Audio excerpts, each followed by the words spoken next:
नमस्कार, आप देख रहे हैं समाचार 24 प्लस और मैं हूं आपका दोस्त हनी। काफी संस्थाएं दिल्ली एनसीआर के अंदर लगातार काम कर रही है, लेकिन अगर कोई काम करता है मिड डे मील के ऊपर तो एक जानी मानी संस्था है लिटिल इंडिया फाउंडेशन, जो कि वन डे मील अभियान काफी वर्षों से चला रही है। ये संस्था की आज डायरेक्टर ऑफ ऑपरेशन हरसिमर जी आज चैनल पे मौजूद है हमारे साथ, जिनसे हम बात करेंगे आखिर लिटिल इंडिया फाउंडेशन की शुरुआत कब हुई और लिटिल इंडिया फाउंडेशन की जब शुरुआत हुई तो ऐसी क्या मुहिम रखी गई कि एक पल का खाना रोजाना तौर पर 365 दिन ये अभियान चलाया जाता है। गरीबों को भोजन जरूर खिलाना चाहिए और एक दिन नहीं, काफी संस्थाओं की अगर मैं बात करूं तो वो भोजन वितरण करती हैं। लॉकडाउन में उन्होंने बहुत ज्यादा काम किया, लेकिन इनका लॉकडाउन से भी बढ़कर अगर मैं बात करूं, रोजाना साल में 365 दिन होते हैं तो 365 के 65 दिन ये एक मील पर डे जरूर करते हैं। हरसिमर जी, बहुत बहुत स्वागत। नमस्कार। सबसे पहले मैम, लिटिल इंडिया फाउंडेशन की जब मुहिम स्टार्ट की गई, आप लोगों ने ये कैसे सोचा कि रोजाना एक टाइम का खाना आप लोगों को देना ही देना है? सरकार तक यहाँ तक कुछ नहीं करती, बड़ी से बड़ी संस्थाएं भी कुछ नहीं करती, वो खाना वितरण करती हैं, कोविड में, बीमारियों में वो गरीबों की सेवाएं करती है, लेकिन आप रोजाना लगे हुए। जी, एक्चुअली हमारा ये मुहिम इसीलिए चलती है कि हम ये सोचते हैं कि जब हम रोज़ बच्चों को खाना देते हैं और हम उनका पौष्टिक आहार जाता है तो उनकी याददाश्त और चीज़ों पे उनके ऊपर बहुत असर रहता है। तो अगर अच्छा भरपेट खाना नहीं मिलेगा, पौष्टिक खाना नहीं मिलेगा तो उनका किस हिसाब से या आगे वो कैसे बढ़ पाएंगे। तो इसलिए खाना सबसे ज़रूरी है। और अन्न तो हिंदुस्तान में वैसे ही माना जाता है कि अन्न दान या अन्न का खाना सबसे ज़रूरी है। हर इंसान जो ज़िंदगी में काम कर रहा है या कुछ भी कर रहा है, सबकी भाग दौड़ किस लिए है? सिर्फ खाने को पूरे करना। मैम, अन्न की आप बात कर रहे हैं, लेकिन बहुत से लोग ऐसे भी हैं जो अन्न वेस्ट करते हैं। हम अगर मैं बड़े से बड़े बात करूँ, अमीर लोगों की अगर मैं बात करूँ, वो थोड़ा सा खाना खाते हैं, बाकी प्लेट में ऐसे ही छोड़ देते हैं, लेकिन वो खाना कहीं जाता नहीं है। लेकिन मैं संस्थाओं की बात करूँ, बड़ी से बड़ी संस्थाएं, रोटी बैंक जैसी जो कि बहुत ज़्यादा मशहूर है, ऐसी भी हैं जो खाना शादियों से कलेक्ट करके वो गरीबों को देती है। वो भी अपने आप में एक बहुत बड़ा प्रयास है। तो खाना वेस्ट नहीं करना चाहिए मैम लोगों को। बिल्कुल नहीं करना चाहिए। बट यही बात है कि इंसान अगर हमेशा याद रखे कि उतना ही खाना खाया जाए जो उसके लिए ज़रूरी है। ज़रूरत नहीं होती कि हम अपनी प्लेट को या अपने खाने को इतना भरपूर भर लें कि हमारे में शक्ति ही नहीं है उतना खाना खाने की, ना हमें ज़रूरत है। तो उतना ही खाना लिया जाए और उतना ही खाना खाया जाए। और ये सब चीज़ें तो बच्चों को बचपन से ही सिखानी ज़रूरी है। उनको बताना चाहिए कि क्या ज़रूरत है और क्या नहीं ज़रूरत है। मैं लिटिल इंडिया फाउंडेशन की स्थापना कब हुई थी और कब से आप लोगों ने ये शुरू किया और बैकएंड में कितनी टीम इसकी काम करती है? एक्चुअली लिटिल इंडिया फाउंडेशन को तो बहुत साल हो गए ये सब काम करते हुए। पहले तो उनकी शुरुआत फाउंडर सलीम खान जी ने और उनकी माता ने शुरू करी थी। वो अपने घर से ही पहले 2 डब्बे खाने के लेके जाते थे और उन्होंने वैसे धीरे धीरे करके आज की तारीख में हमारे पास गिनती ही नहीं है कि हम कितना खाना वितरण कर चुके हैं और कितने लोगों को खाना दान कर चुके हैं। जितना मैम सलीम जी के बारे में हम जानते हैं और आए दिन सोशल मीडिया पे क्लिपिंग्स में हम सलीम खान जी के बारे में जानते हैं, जो इसके फाउंडर हैं।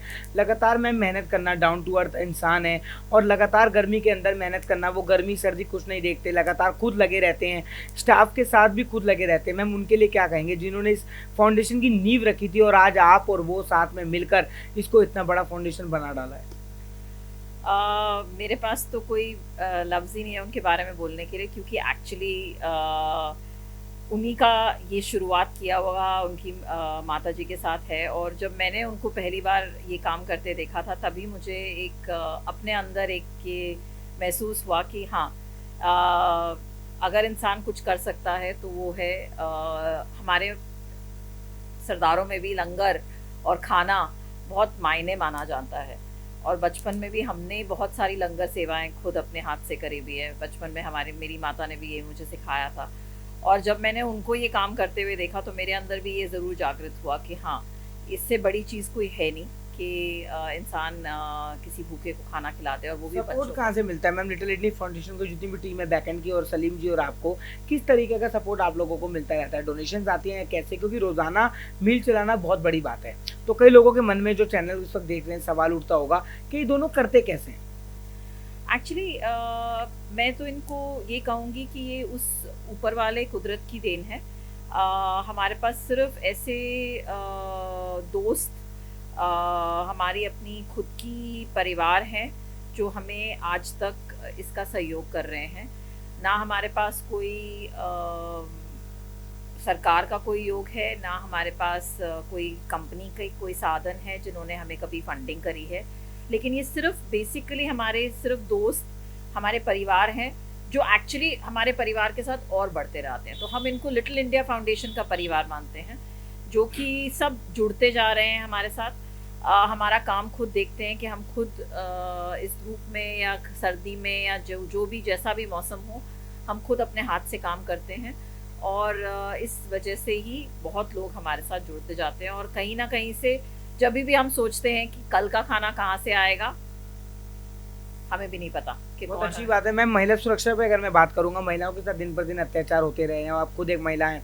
वुमेन एम्पावरमेंट के ऊपर ध्यान में रखते हुए लिटिल इंडिया फाउंडेशन के साथ साथ आपने नारी शक्ति अवार्ड्स का भी लॉन्च किया है, और हाल ही में ही दुबई के अंदर भी आपने कोई पार्टनर्स बनाए हैं। दुबई के अंदर भी आप लोगों ने एसोसिएट किया है लोगों को। वुमेन एम्पावरमेंट को ध्यान में रखते हुए नारी शक्ति अवार्ड्स का आयोजित करना और उसको लॉन्च करना, ये कैसे सोचा? जैसे आपने कहा, खुद एक नारी होके ये ज़रूर ध्यान में रखा गया था मेरे लिए कि हमेशा औरतों में ये काबिलियत होती है, वो घर बैठे बैठे बहुत बारी सिर्फ अपने घर परिवार को भी चलाती हैं और उसके अलावा कुछ ना कुछ काम भी कर लेती हैं और घर की सारे रिश्तों को निभाती हैं, हर चीज़ कर लेती हैं। सो औरतों में जितना अंदर सहन शक्ति, इतनी कैपेबिलिटीज़ या इतना कुछ है कि अगर वो करना चाहें तो बहुत कुछ कर सकती हैं। तो ये नारी शक्ति अवार्ड्स का जो इनिशिएटिव है, वो इसीलिए शुरू किया गया उन औरतों को सम्मानित करने के लिए कि जो आज भी अपने घर परिवार और बहुत कुछ अपने साथ लेके चलती हैं और खुद भी बहुत सारा काम कर रही हैं बाहर। और कहीं ना कहीं इस हमारी इस ह्यूमैनिटी सोसाइटी के साथ कहीं ना कहीं रिलेटेड हैं और वो कुछ ना कुछ अपने मन से भी करते रहते हैं सहयोग। और ये एक इनिशिएटिव था और लोगों को, औरतों को एक दूसरे के साथ जोड़ने के लिए। ये एक नेटवर्किंग बिजनेस मॉड्यूल है जहाँ पे हम चाहते हैं कि लोग, औरतें एक दूसरे की सहायता करें। महिला सुरक्षा पर मैम क्या कहना चाहेंगी? आजकल महिला सुरक्षित नहीं है, दिन पर दिन सरकार नई नई योजनाएं बनाती है लेकिन कोई फायदा नहीं है। अगर मैं और चीज़ों की बात करूं तो एक तरफ सरकार, दिल्ली सरकार महिलाओं को बस फ्री, ये फ्री, वो भी उनको चीज़ें उपलब्ध करवा रही है, लेकिन बस के अंदर जो मार्शल्स बैठते हैं मैम, वो मार्शल सीट तक नहीं उठते। हमारे खुद का चैनल का सर्वे है, अगर किसी महिला को सीट देनी पड़ जाए या कोई प्रेग्नेंट लेडी है तो वो मार्शल अपनी सीट से तक नहीं उठते उस महिला को सीट देने के लिए। फिर ये वही भारत देश है जहाँ पे नारी की पूजा की जाती है, एक तरफ आप नारी को सम्मान नहीं दे रहे हो। ये सच में बहुत शर्मिंदगी वाली बात है, क्योंकि सच में देखा जाए तो जैसे आपने कहा, जहाँ पे एक तरफ हम नारी की पूजा की जाती है, हम माता, मतलब जब भी यहाँ पे साल में 2 बारी माता के मंदिर में, और या जब हमारे नवरात्रे आते हैं तो लोग कैसे ही पूजा के लिए हर चीज़ छोड़ देते हैं, 9 दिन का उपवास रखते हैं, ये सब छोड़ देते हैं।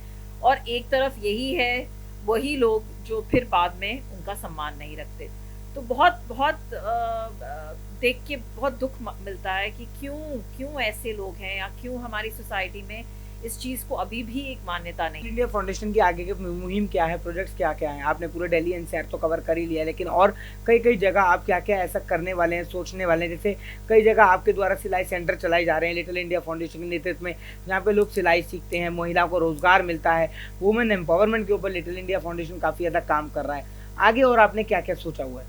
हमारी कोशिश यही है कि वुमेन एम्पावरमेंट सिर्फ दिल्ली और इसके मतलब इंडिया में नहीं, पर वर्ल्ड वाइड स्प्रेड होना चाहिए। इसीलिए आज की तारीख में हमारे पास सोनाक्षी गोयल जी हैं जो दुबई में बेस्ड हैं।